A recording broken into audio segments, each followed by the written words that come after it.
I'm in trouble, but I didn't know how to say it. Marty's struggle with mental health started when he was 14. Family and school problems made things more difficult. At 15, he made his first attempt to die by suicide. I slit my wrists, and I took a lot of pills, and I hanged myself. His 9-year-old brother found him. Marty survived, but he wasn't out of the woods just yet. His mental health did not improve. Did you feel like you had nothing to live for? Absolutely, yes. I know that feeling. It's a very dark,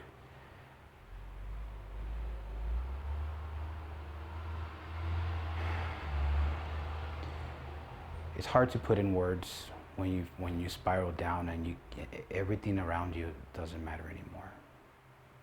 He was in that dark place for more than 2 decades. But after several more attempts, Marty finally realized how important it was to him and his loved ones for him to keep living. It is never fine because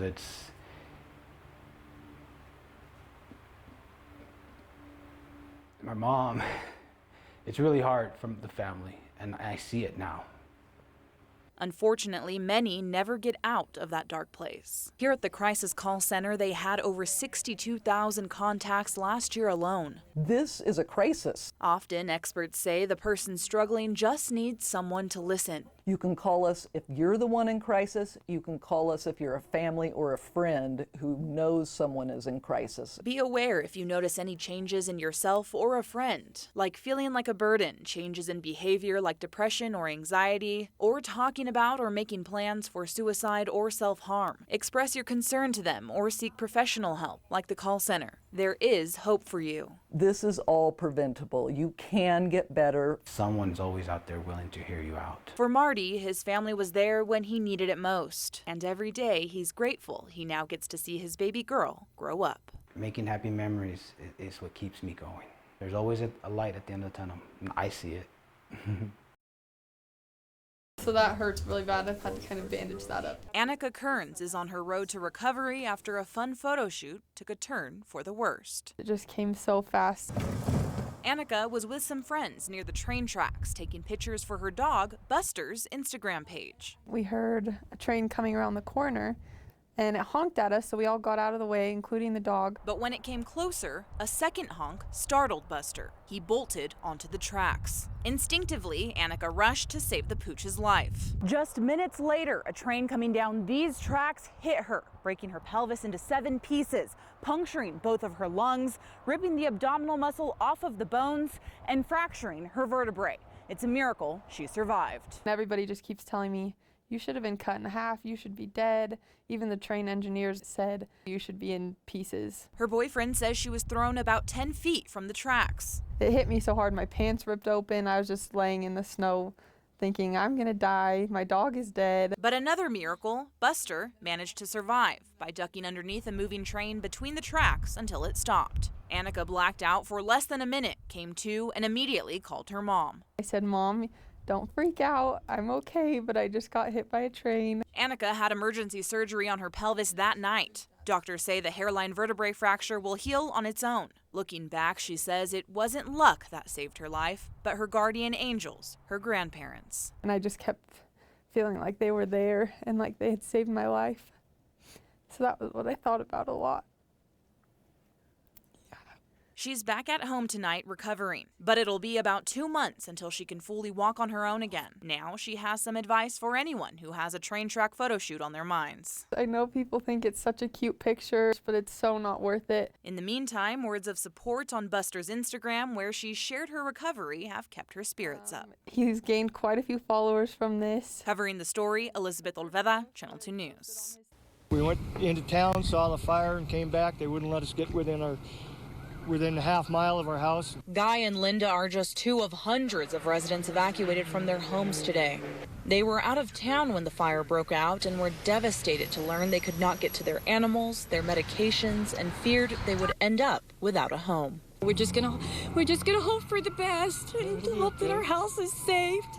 As the fire blazed through the Cold Springs area at rapid speeds and random directions, 250 homes were in imminent danger, and 500 overall were threatened. I've been here for about 5 years in this house, and I've never had anything that close. Rock Road and Silver Knolls were completely evacuated earlier today, and the entire Cold Springs area was advised to be ready to leave at the drop of a dime. An evacuation center was set up at O'Brien Middle School, where one evacuee tells us her life depended on it. I have COPD, so this makes it worse on me. She said smoke completely engulfed her home, making it nearly impossible for her to breathe, especially since she's already on oxygen. Not only was it dangerous for her health, but she tells us she was petrified. Oh, I'm scared. Especially even seeing the helicopters. I got really, really scared. Tensions were high all across the board for those affected. We spoke to one resident who lives right across the street from a gas station where flames came dangerously close. If it gets to that gas station, that thing's going to explode. The gas station was shut down temporarily but has since reopened. And thanks to aggressive firefighting by multiple crews, people are free to go back. Residents can finally return to their homes, which earlier today they weren't sure would still be there by sundown. Crews were 4 to 5 feet deep in water today, working to pump about 100 acre-feet of water from the Pellis Drive area into Swan Lake. You can see the water levels already receding. Pumping this residual floodwater was only possible as a short-term solution after the HESCO barrier was built. This allows for crews to pump water out of affected roads and neighborhoods into the lake, where it will stay put now because the barrier is in place. Our goal is to get the water away from the houses and get the houses and the streets usable again. About 4,500 gallons of water per minute are flowing through these pumps, which go across the Lemon Drive roadway into the lake. This morning, the water was so deep, divers had to come out to find the storm drain's end so they could efficiently cap it.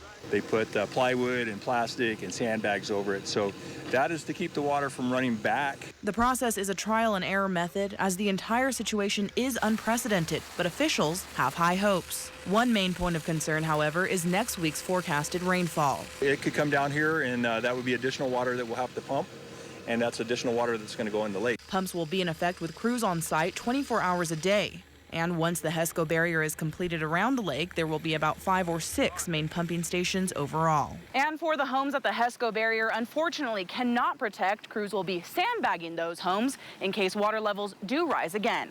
Covering the story in Lemon Valley, Elizabeth Olveda, Channel 2 News. We make whiskey, rum, gin. Seven Troughs Distilling Company recently moved into the basement. But effects of the government shutdown have trickled to their business underground. We are really highly regulated by the TTB, it's the Tax and Trade Bureau. With those doors currently closed, craft liquor businesses cannot get new recipes, labels for new items, or even new equipment approved. Those are all things that could kill a business. Since innovation is the name of the game in the craft business, it really puts a damper on the flourishing industry. We have triple-digit growth. We want to take advantage of that. We want to offer new products that ride new trends, and without having the ability to get those products approved, we're dead in the water. 10 years ago, people really relied on flagship beers, but it's shifted, and now people they want what's new. Both Imbibe and Seven Troughs have recipes and labels waiting for approval. We have 4 or 5 labels that are pending. But their future is in limbo. And without that, we can't go into distribution, we cannot sell that product. Permits to expand operations are also at a halt. In fact, Adams canceled a business meeting just today, which would have focused on the company's growth. We can't do that right now, we're completely shut down. And over at Imbibe, they recently signed a lease for a second location, but now they can't even get their license approved. Dipping into our coffers to try to cover rent when we can't actually bring in additional revenue. The government needs to reopen. And even when it does, the approval process for applications will be backlogged. When nobody's home, the mailbox gets full. When they finally open back up, and it's going to push a lot of things back. Covering the story, Elizabeth Olveda, 2 News. I had done 4 years military at that time. 78-year-old Gary Barnes is a decorated Vietnam veteran. I was sent by my commander-in-chief to serve, and that's what I did. He spent much of his time overseas in the Philippines, but along with his medals, there was another life milestone he never even knew he had reached. But 50 years later, a phone call from who he thought was a stranger would change all of that. It gives me a part of my my life that I've always been missing. With the help of Ancestry.com and DNA testing, Gary's daughter finally found the father she had searched for all her life. Last week, Gary drove from his home in Grass Valley. Really nervous, excited. And Olivia flew from her Florida home, and they met for the first time ever here at the Reno airport. We were there to see Gary's excitement overflowing. Oh my God. Hey, we're watching you pull in. Oh, yeah. You have to get off the phone now. You're pulling right to the gate here. And just moments later, there she is. Oh, you're here. It seemed as if the pair had never missed a beat. Feels like I finally have that missing puzzle to my life. And just in time for the holidays, you might call it a Christmas. Miracles happen, and we've experienced a miracle. The first holiday they'll spend together. I can't describe it. It's, oh my gosh. Oh, I can't describe it. We love each other. My parents' picture at their wedding. That's Edward and Kay Lorenz, who Randall always knew as mom and dad until now. Almost 7 decades later, through online DNA testing registries, Randall discovered a long-kept family secret. She said, somebody should have told you a long time ago that you were abandoned and your parents adopted you. The words from one of the only living relatives left from his adoptive family hit him hard. It was a very serious shock to have my entire world ripped out from underneath me. His story only gets more bizarre when he reached out to Cook County, Illinois for his adoption records, but those don't exist. I actually have a legal birth certificate, but DNA has proved that wrong. He notes that things were different back in the 50s. It would have been very easy for the local community and the hospital, which the Catholic Church ran, to falsify those documents. Continuing his search, he came across a very close match to a Jerica Starkweather living in Idaho. Possibly a cousin or niece, he contacted her and they eventually met. They immediately noticed a family resemblance. When I got to talking to him, he has the same laugh as my brother, which I thought was kind of weird, but kind of cool at the same time. His vision only became clearer when he asked her about another very close match with a woman named Margaret, who she says is her mother's aunt. Therefore, somewhere in that line is my mother. I know that for a fact. This narrows it down to 5 sisters. The only one still alive is Jerica's grandmother, and one of those sisters worked with Randall's adoptive father at an electric company. We now find a cross where our families met.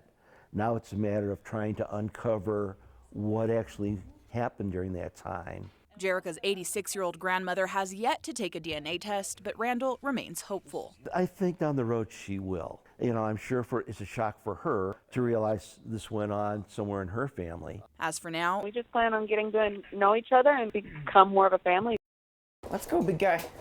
9-year-old Ivan has been at the shelter for about a month now. Loves people. Today, he got to get out of the concrete shelter and out on a hike. All right, buddy.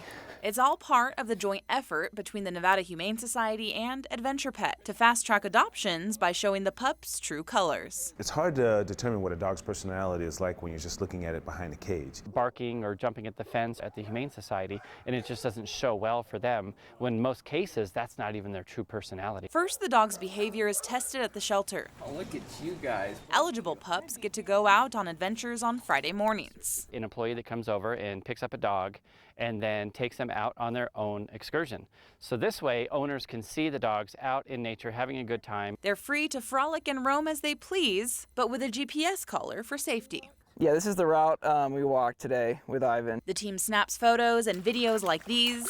What a good guy. Posting them on their Facebook page for potential adopters who want to see how the dogs act in a natural setting. The goal is to fast-track adoptions, ideally taking the excursion in the morning and finding them a forever home by that same night. The program has been pretty successful so far. In fact, almost every single one of the dogs that's been taken out on an excursion has already been adopted. 6 of the 7 have already been adopted. All but Ivan, who, by the way, is a friendly, playful guy and still available. The program is still in its infancy, only about 2 months in. The team is working on a system where each Adventure Pet certified dog will have a badge and QR code on its kennel card. Potential adopters can scan that code with their phone and pull up the videos taken on their excursions. It's in progress, and we're looking forward to having that. Covering the story, Elizabeth Olveda. Good boy. Channel 2 News. 600 backpacks filled and on their way to Nevada's homeless youth. They're in a living situation that isn't regular, fixed, and adequate. The backpacks are full of books and toiletries and supplies. A former Washoe County school teacher helping to fill the need she knows all too well. I taught many children who were homeless. There is such a need when you don't have a home for supplies that are yours, for a backpack that belongs to you. And something as simple as books and bags can give these children without homes Moving from place to place, whether it's a motel or doubled up in a house, so much more than meets the eye. Something safe and secure and constant in their lives. by giving them backpacks, they start their day off in a good way and kind of levels the playing field. That leveled playing field not only helps boost their self-esteem and confidence, but can ultimately improve their performance in the classroom. We want our kids academically successful. We want them to get to school on time, ready to learn, and not worried about whether or not they have adequate supplies. In the following days, those books and backpacks will be distributed to 17 school districts all across the state. It's exciting to see this need met and know the joy that it will bring across our state to 600 students.